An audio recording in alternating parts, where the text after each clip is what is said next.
Kaya naman, sa maliit kong kaparaanan, pinilit kong lingunin.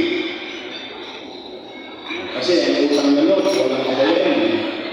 Habang buhay yun. Salamat naman sa inyo. Salamat sa mga taga-Batang Maynila.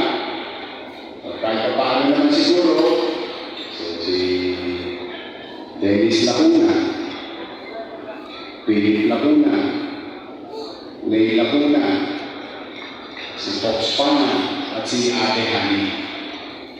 Siguro naman nasa ayos na sila. Pabigyan na natin pagkakataon. Katulad na sinabi ko, walang kabayaran ang utang na loob.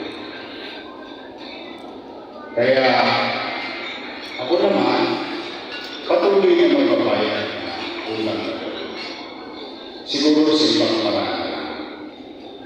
Dahil malaki rin ang utang na loob ko sa mga Batang Maynila.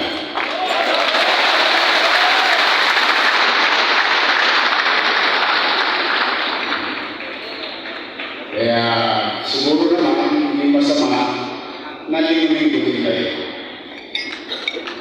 Ako naman babayad pa rin.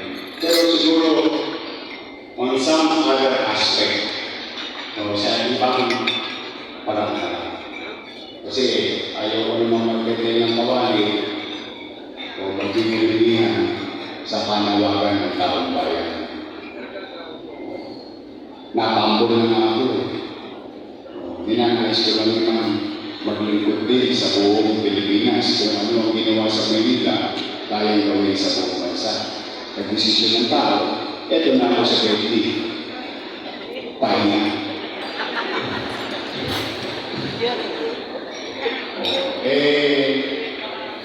Itong usapan na ito, hindi na ito tungkol sa akin. Tungkol na ito sa taong bayan. Siguro hindi naman masama na kayo naman ang pagkakaroon.